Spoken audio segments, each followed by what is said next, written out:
Ha az ember belép a HVG-be, nagyon sokáig a bejáratnál volt, most már bent van a szerkesztőségben egy régi kampányunknak a plakátja, aminek az volt a szlogenje, hogy a sötétség nem tartott örökké. És ott volt az alján az is, hogy legyen világosság, és egyébként most is van egy ilyen kampányunk, aminek ez a szlogenje, de nekem mindig fontosabb volt, és gondolom azért volt nagyobb betűkkel, mert másnak is, ez a sötétség nem tart örökké motto. És akkor át is ugorjuk Kubába, ahol ez a sötétség és ez a világosság, ez egy sokkal kézzelfoghatóbb dilemma. Nyilván olvastatok híreket, ugye egy nagyon súlyos válságot él át most az ország, aminek az egyik leglátványosabb tünete az, hogy hétről hétre, akár egy héten többször, egyszerűen nincs áram. Az interneten lépett, tehát ahogy a kubaiak valamennyire megismerkedtek az internettel és az tudással és a szabadsággal, elkezdtek megpróbálni valahogy hasonlulni vagy hasonlítani azokhoz a nyugatiekhez, nyugati divatokhoz, amik nekik így tetszettek, és ez nyilván nagyjából mindent tetszett nekik, mert teljesen államnak volt ezzel, akkor még így a dévilágtól és az ezzel jövő információktól, és ennek hatására a tömegkultúra és a média hatására elkezdtek városi törzsekbe csoportosulni. Kubában ő a repkocsmába ment, hanem egyszerűen kiment az utcára, és talált egy nagyon érdekes jelenséget, egy 700 méteres szakaszt, ahol nyílt internet van, és mármint wifi, és ezek a fiatalok, ezek ott élik a szabad életüket, vagy a szabad idejüket. Ezek a törzsek voltak, mondjuk a mikik, a frikik, a hipsterek, a rockéros, ugye a rockerek, stb. És ezek a városi törzsek, ezek 700 méteren tömörülnek, ott, ahol vannak városi hotspotok, tehát általában városi hotspotok köré tömörülnek, mert ott tudják fogni az internetet, és akkor egy ilyen nagyon érdekes mix alakulat ki,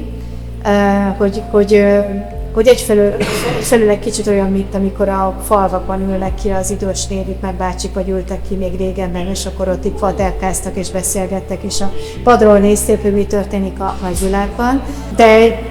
ezt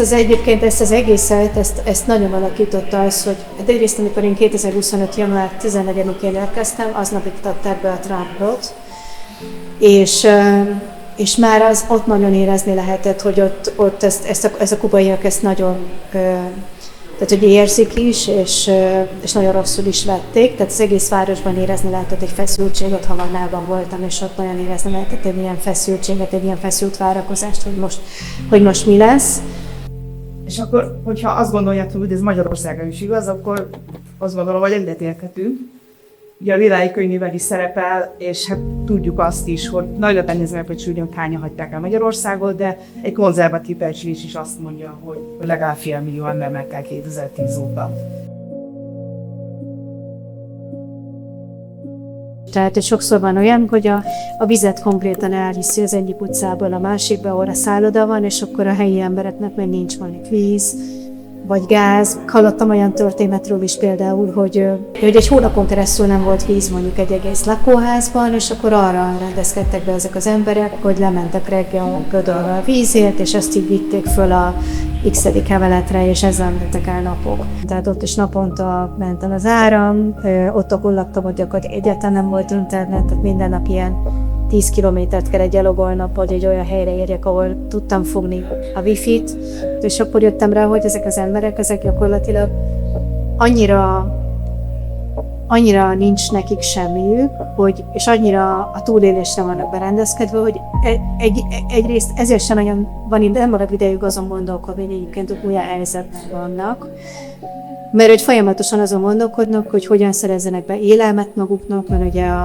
a boltok például konganak az ürességtől, a gyógyszertárak konganak az ürességtől, és aztán elkezdtem azt nézni, hogy akkor vajon miért maradnak itt az emberek, és így tudatosan kerestem olyan embereket, akik valami miatt azt választották, hogy maradnak. Volt sokkal extrémebb szinten, de azért így láttam, hogy milyen ez, amikor a hazád gyakorlatilag cserben hagy téged. Tehát amikor ezek a feltételek, ami miatt az ember otthon állnak, hazájának érez valamit, nincsenek, hogy kimennek alólat, és gyakorlatilag nem érzed. Tehát amit írtam is, hogy egy hazanélküli országban vagy. Még úgy is, hogyha a tudatommal még már nem hiszem el, még úgy is, hogyha néha nagyon fáradt vagyok, de akkor is azt gondolom, hogy a sötétség nem tartat örökké. Se itt, se Budában.